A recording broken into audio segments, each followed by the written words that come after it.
Muy bien, hermanos. No sé cuánto tiempo hemos pasado, siendo honestos, no recuerdo en qué año comenzamos, pero hace años, algunos años, comenzamos a predicar o comencé a predicar la vida de Cristo. Y hoy terminamos con este tema de la vida de Cristo, con su ascensión. Su vida terrenal, la obra que Él llevó a cabo, su encarnación, la fuimos predicando verso por verso, pasaje por pasaje, escena por escena, y ha sido para su servidor muy enriquecedor poder hacerlo y conocer el carácter de Cristo, el hombre perfecto, el hombre al que debemos aspirar ser, dice la Escritura, hasta que lleguemos a la estatura de la plenitud de Cristo. Por tanto, era necesario y es necesario siempre estar observando y recordando quién es Cristo, cuál fue su obra, su vida. Y en esta mañana llegamos al final de este, no sé si le podríamos llamar tema, pero de este estudio a lo largo de todos los evangelios acerca de la vida de Cristo, y vamos a hablar particularmente hoy su ascensión. Ahora, no nos quedaremos allí porque al final de cuentas, aunque Él asciende al trono, Él está sentado en su trono, Él continúa su obra de Cristo, la vida de Cristo, su obra continúa ahora a través de la iglesia. Y lo que vamos a hacer es que vamos a concluir en un sentido lo que Cristo hace físicamente aquí, pero vamos a continuar posteriormente estudiando el libro de Hechos, que es la vida y la obra, más bien la obra de Cristo, pero ahora a través de la iglesia. Vamos a continuar ese estudio de esa forma, pero hoy quiero que veamos, por favor, hermanos, y que meditemos en la ascensión gloriosa de Cristo. La ascensión gloriosa de Cristo. Acompáñame, por favor, a Lucas, capítulo 24. En estos 30 minutos que tenemos por delante, quiero que veamos, hermanos, los resultados de esta culminación de su vida en esta tierra, ascendiendo glorioso al cielo. Y Lucas capítulo 24 nos dice entonces en el versículo 44, vamos a leer hasta el final, Lucas 24, 44.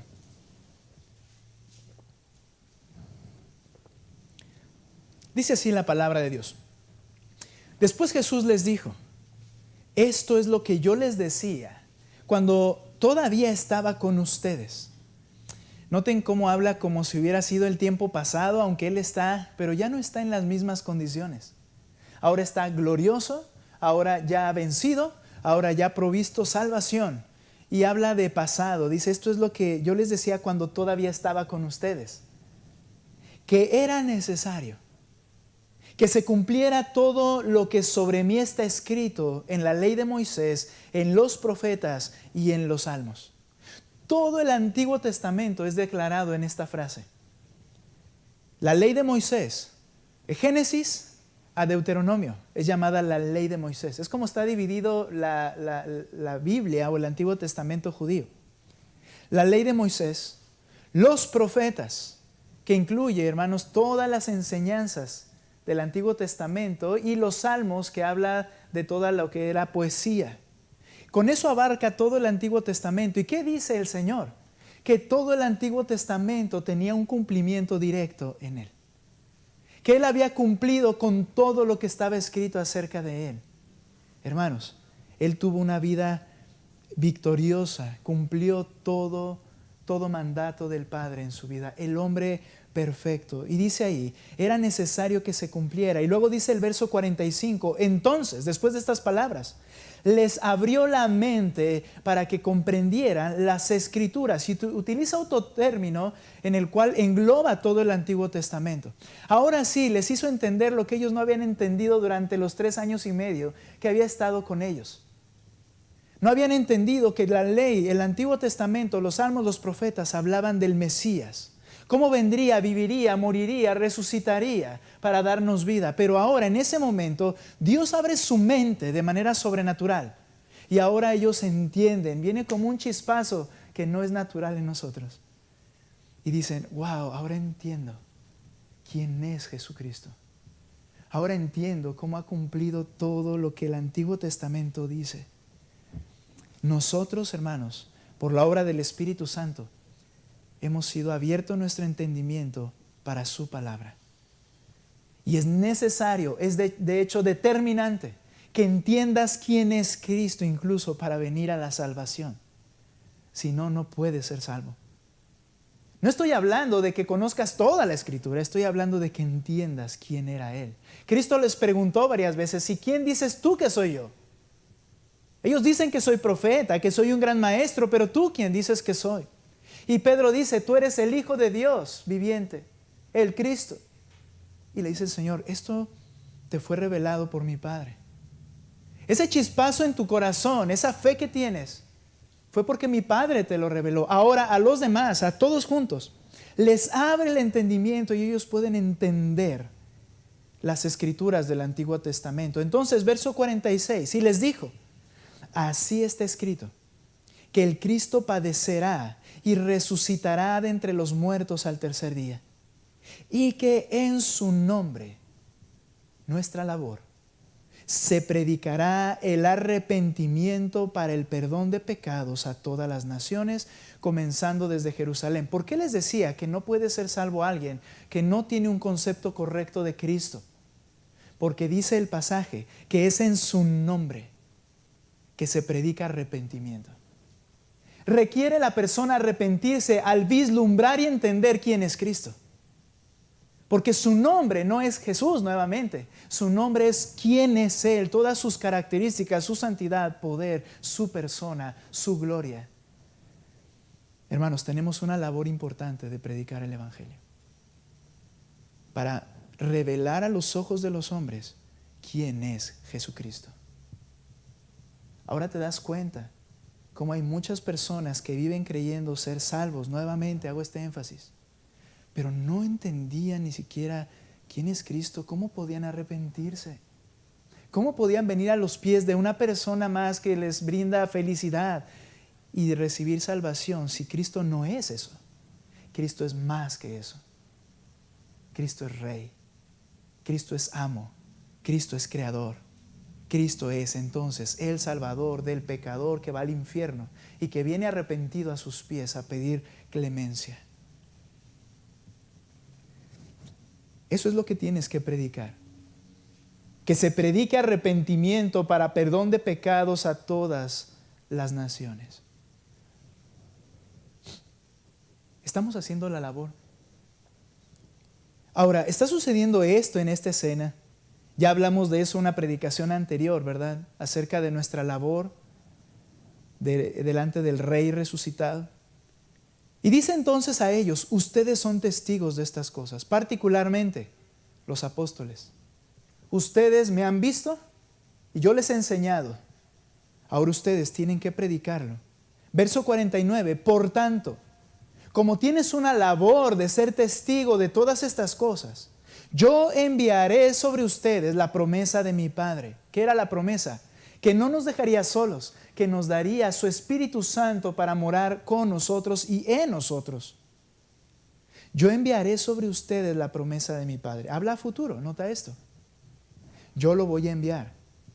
Pero ustedes, para que esto suceda, permanezcan en la ciudad, en Jerusalén, hasta que sean investidos con poder de lo alto. Mira, cuando vino, para la narrativa aquí, la cronología, cuando vino el Señor y dice que muchos dudaban, pero Él les comienza a hablar y les habla acerca de ir y predicar el Evangelio a todas las naciones, ¿en dónde estaba? Estaba en el monte de Galilea. Recuerden que les dijo, vayan porque allá los voy a encontrar. Y en el monte de Galilea es donde Él les explica y les manda a predicar el Evangelio. Ahora aquí están en Jerusalén. Han regresado y les dice, ahora quédense en Jerusalén. ¿Por qué? Habían venido para celebrar la fiesta del Pentecostés. Como todos judíos fieles, 3 veces al año subían a diferentes fiestas. La Pascua, Pentecostés y la fiesta de los tabernáculos. Después de la Pascua solo pasaban 50 días y celebraban la fiesta de Pentecostés. Volvieron a subir sus discípulos a Jerusalén y les dice, quédense aquí hasta que sean investidos con el regalo, con lo que el Padre enviará a ustedes. Investidos de poder desde lo alto. Entonces, Jesús los condujo fuera de la ciudad, nuevamente Jerusalén, hasta cerca de Betania, donde luego se quedaba con sus amigos María, Marta y Lázaro. Y estando allí, dice, alzando sus manos los bendijo. Y aconteció que mientras los bendecía, se separó de ellos y fue llevado arriba al cielo. Ellos, después de adorar a Jesús, aquí ya no solo fue un doblar rodilla cuando lo vieron llegar, aunque algunos dudaban. Ahora el entendimiento les había sido abierto. Ahora veían claramente quién era Cristo y ahora lo adoraban como dignos adoradores, como el Padre quiere que lo adoren. Ahora era una adoración en espíritu y en verdad, porque ya entendían quién era Cristo.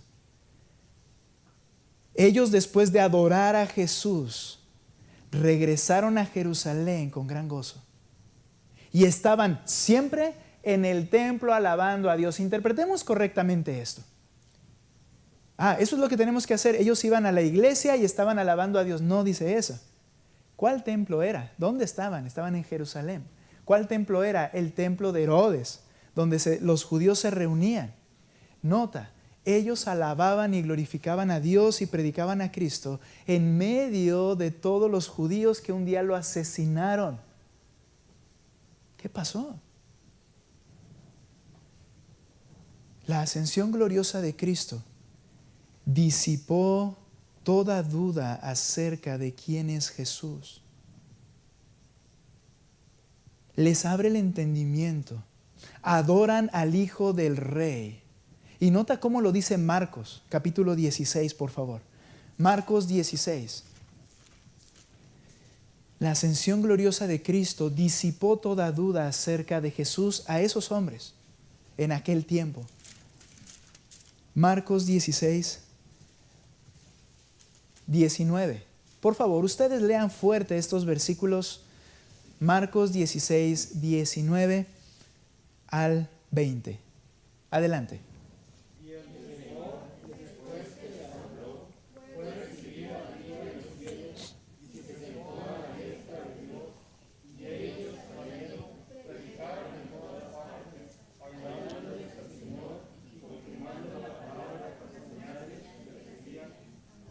Nota que dice Marcos, dice, el Señor Jesús, después de hablar con ellos, fue recibido en el cielo y se sentó a la diestra de Dios. La ascensión gloriosa de Cristo disipó toda duda acerca de Jesús, les abre el entendimiento, pero ahora nos abrió también el entendimiento a todos nosotros. ¿Quién era Jesús? Se sentó a la diestra de Dios. Es el Rey, nuevamente. Es el que es digno de tu adoración y vida. Y no sé cuántas veces debemos repetir esto. Hermanos, el creyente es obediente en un agradecimiento a aquel que le salvó y en una comprensión correcta de que Él es su Señor. Por eso vienes a la iglesia. Por eso quieres abrir la Biblia. Por eso quieres orar. Por eso quieres vertir tu vida cuando es necesario. Por eso ofrendas. Lo haces porque estás agradecido y obediente al que te salvó.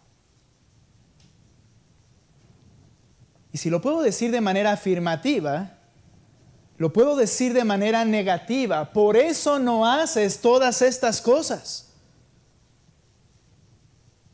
¿Por qué? Has comprendido y disipado toda duda acerca de quién es Jesús. Muchas personas nos han acompañado a lo largo de la historia que he predicado de la vida de Cristo. Y creo que siempre he intentado enseñar a Jesús como el Rey y Señor. Y siempre he intentado enseñar, en cada parte se refleja el Señor como lo que Él es. Y la pregunta es, ¿y dónde están esas personas? Bueno, no pueden ver quién es Cristo, pero tú lo puedes ver. ¿O por qué estás aquí? Sabes, tengo el temor de que algunos de nosotros seamos religiosos, un religioso más. Es impresionante cómo a las 5 o 6 de la mañana se tocan las campanas y hay gente que está allí en los templos. En templos donde no se predica quién es Cristo realmente. Y uno se pregunta, yo quisiera fieles así. No. Ni yo quiero ser un fiel así. ¿Sabes por qué? Porque lo hacen por religiosidad. Lo hacen porque ellos están intentando, eso es la religión y toda religión del mundo, es un intento personal de salvación. Me temo que haya personas aquí que por eso están aquí. Que sigan pensando que lo que hacen les va a ganar algo para ir al cielo. Si no vienes a Cristo, no importa lo que hagas. Dijo el predicador Carlos Spurgeon, desde el pináculo del templo serás arrojado al infierno y tu caída será más alta. Eso se lo agregué yo. No, tienes que pensar por qué estás aquí. ¿Te ha disipado toda duda en que Él realmente es Dios y que está sentado en su trono y que está glorioso y que está presente con su iglesia? ¿Que te ha perdonado y salvado porque es el único que puede perdonar y salvar porque Él murió en tu lugar? ¿Estás seguro de eso y te ha disipado toda duda en tu mente? Entonces, como estas personas le adoraban, alababan a Dios y predicaban su verdad por todo lugar sin temor, porque se disipó toda duda. Es mi oración que Dios nos use para abrir el entendimiento de la gente cuando viene a este lugar para conocer quién es Cristo. Dijo Pablo, yo quiero llevar todo cautivo, todo pensamiento cautivo, así como apresarlo y llevarlo cautivo al conocimiento de Cristo. Tiene sus ideas, tiene sus conceptos, pero yo quiero tomar esa mente y hacerle ver quién es Jesús. Esa es nuestra labor. Adoraron al Hijo de Dios, dice, se sentó a la diestra. Ellos lo entendieron quién era al final de cuentas y salieron a predicar. Ahorita veremos ese punto. Contemplaron la ascensión gloriosa de Cristo, disipó toda duda acerca de Jesús y contemplaron la gloria de Jesús. Ve conmigo a Juan capítulo 20. Es interesante, vivieron con Él 3 años y medio. Y no fue hasta el último momento que todo tuvo sentido. Creo verlo así. Y nota por favor Juan capítulo 20. ¿Sí les dije 20 o 1? ¿20? Muy bien. De todos modos vamos a ir al 1 enseguida. Pero mire lo que dice Juan capítulo 20. Al terminar su escrito Juan, mira lo que dice el verso 30. Por favor, ustedes lo están haciendo muy bien y lo van a hacer mejor cada vez que practiquen. Por favor. Juan 20, 30 unidos. ¿Qué dice?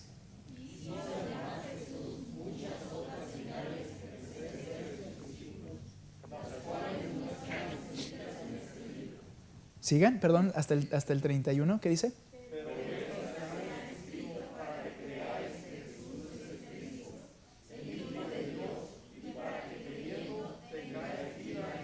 ¿Te das cuenta cuál es la razón de las escrituras? Mira, estas personas no iban escribiendo como una persona que dice, esto es importantísimo, y tomaron una libretita y no se me va a escapar nada y voy escribiendo cada cosa. No. Creo que al principio para ellos no era tan importantísimo. De tal manera que simplemente vivieron con Él, lo empezaron a conocer, vieron un maestro, pensaron que era un rabino, comenzaron a entender algunas cosas, pero aún así había un velo en sus ojos. Cuando llegan al final, lo ver ascender y disipa toda duda de quién es Cristo, ahora quieren escribir. Y van a escribir inspirados por el Espíritu lo que recuerden. Y Juan dice, hizo tantas otras cosas.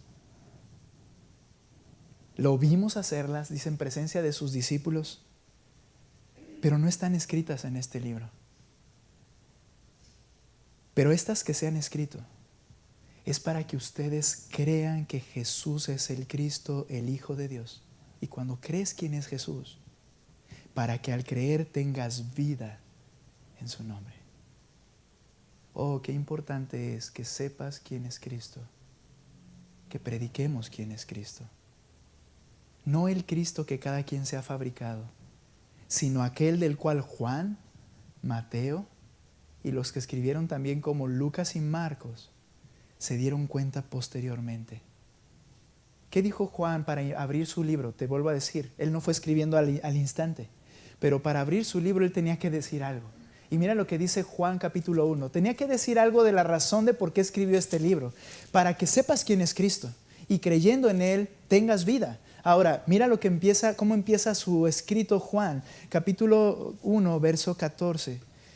Y ya los moví, pero bueno, hay algo más al final de su carta. Pero mira cómo inicia en Juan capítulo 1, por favor, verso 14. Y el verbo se hizo carne. El verbo, otro término refiriéndose a Cristo, al Hijo de Dios.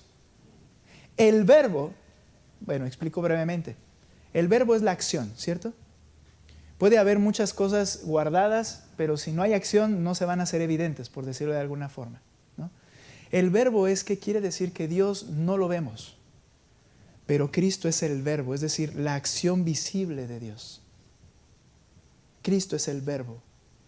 Y entonces dice, y el verbo que estaba en el cielo, el Hijo de Dios, se hizo carne, descendió, ¿recuerdas? Y habitó entre nosotros. Y entonces afirma Juan algo, y vimos su gloria. Gloria como del unigénito del Padre, lleno de gracia y de verdad. Comienza su carta sin poder ocultar su deseo y emoción al decir, yo vi quién es Cristo. Y ahora te lo presento y por eso escribí este libro, para que lo conozcas también. Pero vimos su gloria. Gloria como del unigénito del Padre, lleno de gracia y de verdad. Él es el hombre perfecto. Todos los dones de los que hemos hablado en la escritura de Efesios, Él los emuló, los mostró, los enseñó y los vivió de manera perfecta. Todas las actitudes que debe haber en el creyente, Él primero las vivió. Dice, lo vimos y vimos su gloria. Contemplaron la gloria de Jesús. La ascensión disipó toda duda acerca de quién es Él. ¿Y sabes? Por eso estuvieron dispuestos a morir por Cristo. Hay una realidad por la cual no llevamos a cabo sacrificios para Cristo. Y sacrificios voy a hacerle así con mis manecillas, ¿verdad? Sacrificios para Cristo. Es que está muy pesado, es que una semana muy difícil, es que no tenemos para llegar, es que, no sé, me van a decir algo en el trabajo si hablo de Cristo, es que, bueno, solamente un rato tengo, entonces cuando tenga chance voy a la iglesia. Y todo queremos que sea algo que puedo hacer. Y por eso le hice así sacrificios, porque no es la gran cosa. Pero vamos a decir entonces que para ti o para mí a veces es la gran cosa alguna situación. Y yo tengo alguna enfermedad, algún malestar.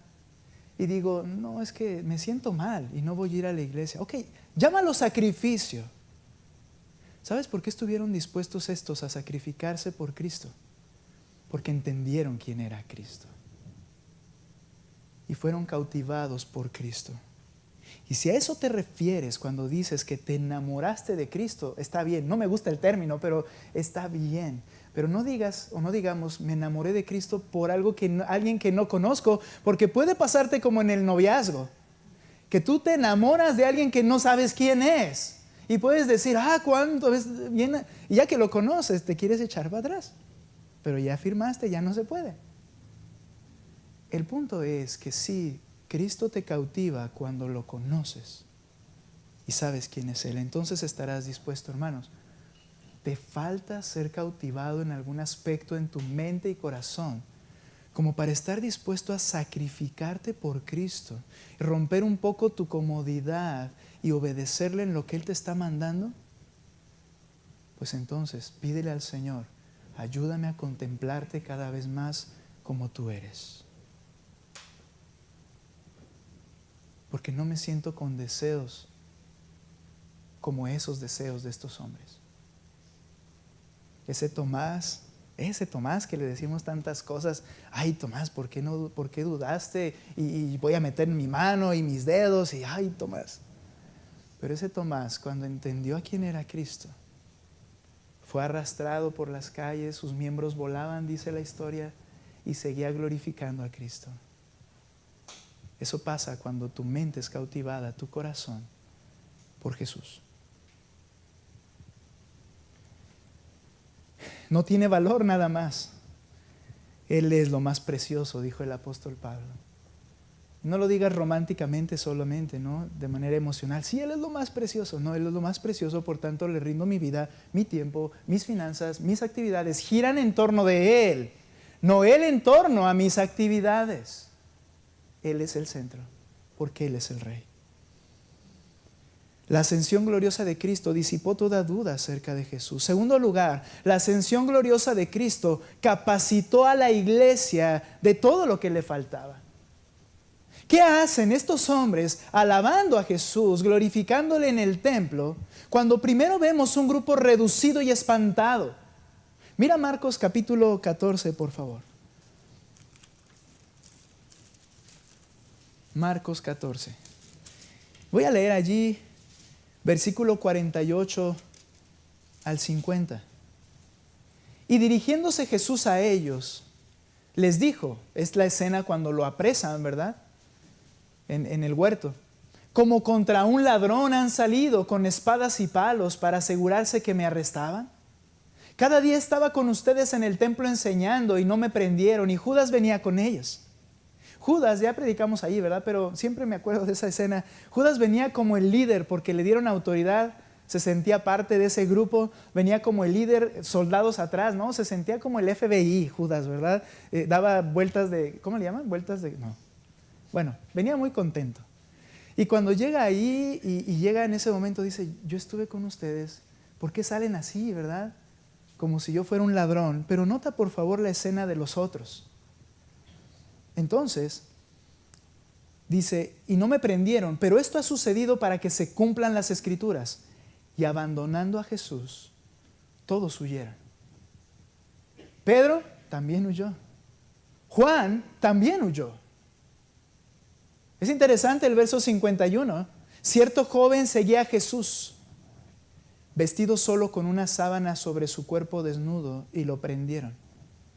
Pero él, dejando la sábana, escapó desnudo. Aquí han especulado muchas personas y no sabemos lo cual a ciencia cierta qué es lo que pasó, pero han especulado que era Marcos. Marcos, el escritor de esta carta, su madre y su padre eran fieles creyentes de Cristo.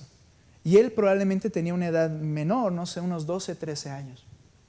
Como estas personas eran también de alguna manera conocidas, es muy probable que el Señor llevó a cabo su celebración. El Señor estaba aislado en ciertos lugares donde no sabían dónde estaba, y luego se fue al lugar donde Judas sabía que iba a ir. Pero es probable que, dicen algunos, que Marcos y su familia se enteraron de lo que se llevaba a cabo y de que Judas había llevado a cabo esta situación de entregarle. Y es probable que este joven haya querido ir para advertir o para ver qué estaba pasando. A medianoche, ya eran muy altas horas de la madrugada, y salió solo con una sábana. Y que cuando sucedió todo el desastre, él intentó correr también y trataron de agarrarlo, y las sábanas se quedaron con él y él salió desnudo o en ropas de dormir, por decirlo así. Y que ese Marcos es el escritor porque la manera en que lo describe es algo peculiar y nadie lo podría saber. ¿Quién sabe? La cosa es que todos eran un grupo de miedosos, literalmente, que abandonaron a Cristo. Vemos a ese grupo temeroso en Juan capítulo 20, encerrados con candados, con palos y lo que se pudiera. ¿Por qué? Juan capítulo 20, verso 19, por favor. ¿Lo quieren leer ustedes, hermanos? Juan 20, 19. Y luego van a leer 24 al 26. Primero solamente el 19. ¿Qué dice Juan 20, 19? Adelante.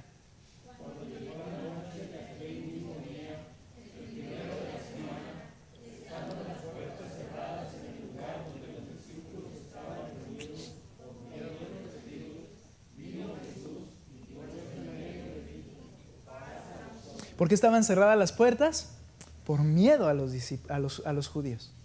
Un pueblo, un grupo temeroso, encerrado. De hecho nos dice Lucas que cuando se apareció empezaron a gritar porque pensaban que era un fantasma. Así estaban de angustiados y nerviosos.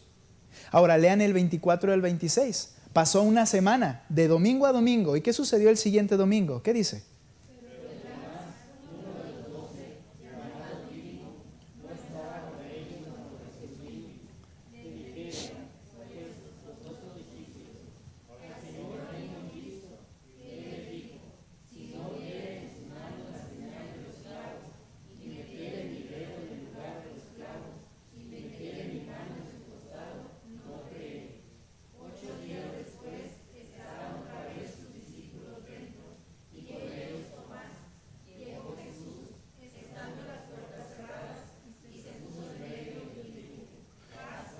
Ok, pasó una semana y ¿cómo seguían? Las puertas cerradas. Ahora, cuando el Señor asciende, capacita a la iglesia de todo lo que le faltaba, porque les abrió el entendimiento, les dio nuevo vigor. Y entonces vemos a un grupo dispuesto a vivir y morir por Cristo, testificando, alabando al Señor en los lugares donde podían ser apresados mucho más fácilmente, porque Jesucristo en su ascensión capacita a la iglesia de todo lo que le faltaba. Hermanos, qué labor tan imposible si el Señor hubiera dicho, ve y haz esto y arréglatelas como puedas. No, pero Él dice, yo te doy lo que requieres. Hechos capítulo 1, no vamos a ir para allá, hay otros textos, pero Hechos capítulo 1, verso 8, dice Cristo, bien, no te vayas de Jerusalén. Lucas, Hechos es la continuación de Lucas. En realidad es un solo tomo, un solo libro en 2 tomos. Entonces, cuando Lucas cierra diciendo, no se vayan de Jerusalén, y Él asciende, en Hechos lo vuelve a retomar y dice que les dijo, no se vayan de Jerusalén, porque yo les voy a dar mi espíritu. ¿Por qué? Porque me seréis testigos en Jerusalén, en toda Judea, en Samaria y hasta lo último de la tierra. Por tanto, recibiréis poder cuando haya venido sobre vosotros el Espíritu Santo. Yo no puedo hacer la labor que Cristo me manda hacer, es imposible en realidad. Pero al momento de venir a Cristo, Él te capacita con todo lo que te hace falta. Te da su Espíritu y su Espíritu te da el dunamis, poder. ¿Qué significa esto? Capacidad de hacer cualquier cosa. Ahora es un grupo dispuesto, predicando, alabando al Señor, listos para morir por el Señor. Y vemos en el libro de Hechos la obra continuada del Hijo de Dios en la tierra a través de la iglesia. Por eso el Señor dijo las siguientes palabras en Juan 14. Vaya conmigo, ahí estamos cerca. Bueno, no sé dónde están ustedes, pero Juan 14, por favor. Miren lo que dice, versículo 12. En verdad les digo, el que cree en mí, las obras que yo hago, Él las hará también. Y aún mayores hará que estas. Mayores que estas hará, porque yo voy al Padre. Esto parece como una teoría un poco extraña, ¿no? Una hipótesis o ¿cómo podríamos decir? Una teoría. El creyente hará más que Jesús. No, eso es imposible. No, dice el Señor, es que yo me voy, pero tú te quedas. Yo estuve 3 años y medio, pero tú tienes toda la vida. Tienes que hacer cosas mayores que las que yo hice. Señor, ¿y con qué lo hago? Versículo 13. Y todo lo que pidan en mi nombre lo haré. ¿Quién lo iba a hacer? Cristo a través de nosotros, para que el Padre sea glorificado en el Hijo. Si algo me piden en mi nombre, yo lo haré. Ahora entendamos, iba a decir, entendamos. Aquí está, hermanos, esa promesa de la oración respondida. Pide lo que quieras, yo te lo daré. Sale. ¿De qué? ¿Para qué? Para que hagas las cosas mayores a las que yo hice. Para que obedezcas más, para que obedezcas todo. Para que prediques, para que brilles en esta tierra, para que traigas a otros cautivos a los pies de Cristo, para que mi Padre sea exaltado a través de ustedes, para que hagas la obra que te dije que hagas. Pídeme lo que necesitas y yo te lo voy a dar. Y cambia el concepto de esa promesa de la petición. Aquel concepto de que el Señor, tú eres hijo del rey, tú eres un príncipe, entonces pide lo que quieras, no tienes por qué sufrir. ¿Qué estás hablando? Tienes que sufrir si es necesario por causa de Cristo, pero pide lo que quieras para hacer las obras mayores que Cristo hizo. Y la iglesia ha hecho obras mayores que Cristo. Él predicó en un rango bien pequeño de kilómetros. Pero por ejemplo Pablo predicó casi hasta el fin del mundo conocido. Y esto no es que Pablo es mayor que Cristo, es que se cumple. Dios nos capacita a la iglesia con todo lo que le faltaba cuando Él asciende al cielo. Y termino con esto. Esa ascensión gloriosa es un anticipo de su regreso poderoso. Ve conmigo a Hechos capítulo 1. Estamos concluyendo. La ascensión gloriosa de Cristo.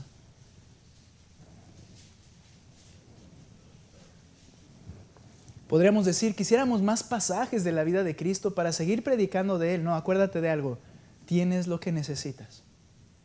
Tenemos lo que necesitamos. Y así lo determinó el Señor. Ahora, Hechos capítulo 1, verso 9.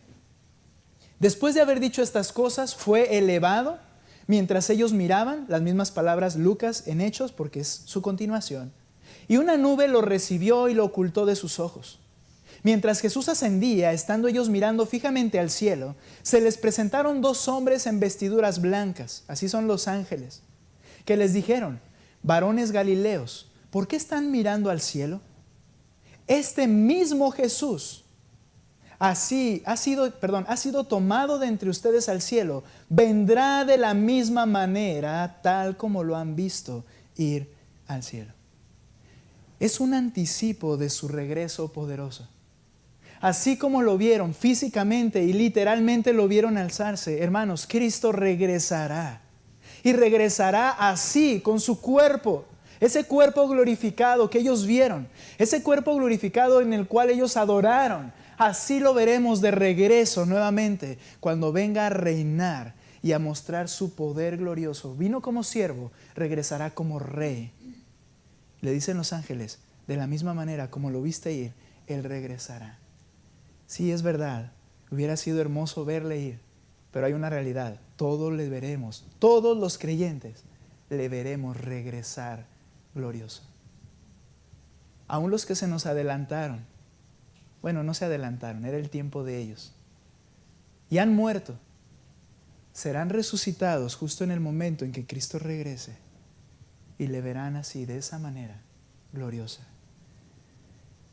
Si entendemos la gloriosa ascensión de Cristo y cómo Él fue llevado y es un anticipo de su regreso glorioso, esto debe impactar mi forma de vida. Último texto, Filipenses 3.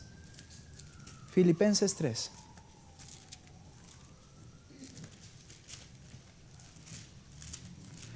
Mira lo que dice capítulo 3, verso 20. Porque nuestra ciudadanía está en los cielos, de donde también ansiosamente esperamos a un Salvador, el Señor Jesucristo. Esperamos que Él regrese, el cual transformará el cuerpo de nuestro estado de humillación en conformidad al cuerpo de su gloria, por el ejercicio del poder que tiene aún para sujetar todas las cosas a Él mismo. ¿Dónde está nuestra ciudadanía, hermanos? En los cielos. Cuando lo ves de esa manera, todo lo que nos preocupa en esta tierra pierde su poder de influencia en nosotros. La ansiedad de la enfermedad pierde su poder. La ansiedad económica pierde su poder. La ansiedad de persecución o pruebas pierde su poder. Eres un ciudadano del cielo y tu Rey poderoso y glorioso regresará y tú lo verás. Mientras tanto, ¿qué hay que hacer? Sírvele como ciudadano del cielo. Hermanos, debemos vivir como ciudadanos del cielo aquí en la tierra. No te esperes hasta el día en que el Señor regrese. Debemos anticipar, hermanos, su regreso glorioso. Es lo que el Señor nos dejó. Y muchas cosas se nos han ido de las manos. Pero doy gracias a Dios por haber observado a Cristo desde que nace hasta que asciende, para que nosotros, hermanos, conozcamos quién es Cristo. Que vivamos, hermanos, para Cristo. Puestos en pie y vamos a orar. Señor, te alabamos. Has ascendido glorioso y regresarás glorioso. Pero hay una realidad, tú estás con nosotros todos los días hasta el fin del mundo. Úsanos, Señor, para que otros te conozcan, sepan quién eres y entonces, arrepentidos, vengan a tus pies, sean salvos. Gracias, mi Señor, por ser quien eres. Gracias por dejar tu palabra, que es una manera de poner nuestros ojos en el cielo y darnos cuenta de las verdades eternas que tú nos has revelado en ella. Gracias, mi Señor, y te alabamos con nuestros labios. Obra en cada corazón, cautiva cada mente y tráela a tus pies. En Cristo Jesús lo rogamos.